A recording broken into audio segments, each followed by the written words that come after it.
So yeah, I mean, so here's what we're looking at, guys. Here's what Michelle's talking about. And I wish I had a better photo for this. So what you're looking at right now is the end of grade reading performance.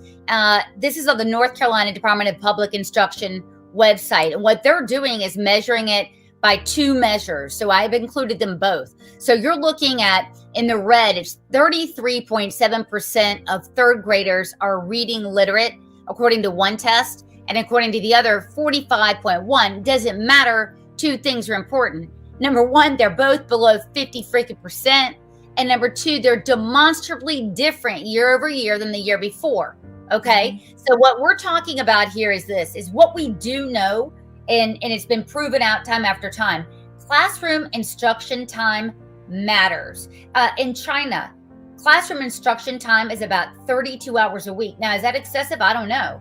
But in America, the average classroom instruction time is 13 to 15.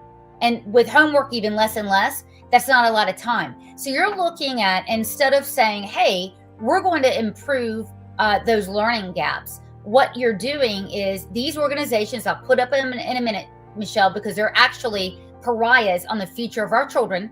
They're paying teachers to dilute the curriculum. Let's leave critical race theory out of it. If you're putting in needless crap, and we'll show you what that is, to supplant direct instruction, the scores are going to go down. And I'll tell you something, Michelle, I had a very interesting discussion this weekend with someone who is totally for critical race theory.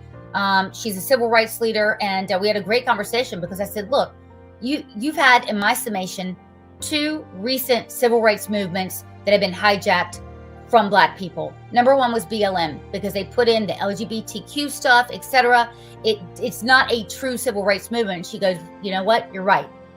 I said, number two, the critical race theory movement in schools has been totally hijacked, and here's why.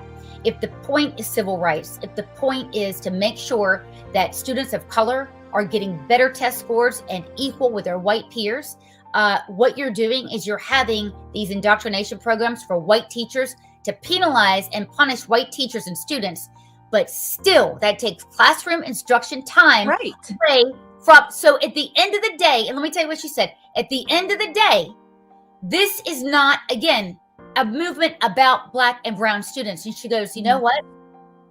She says, on that, with you, I have to agree.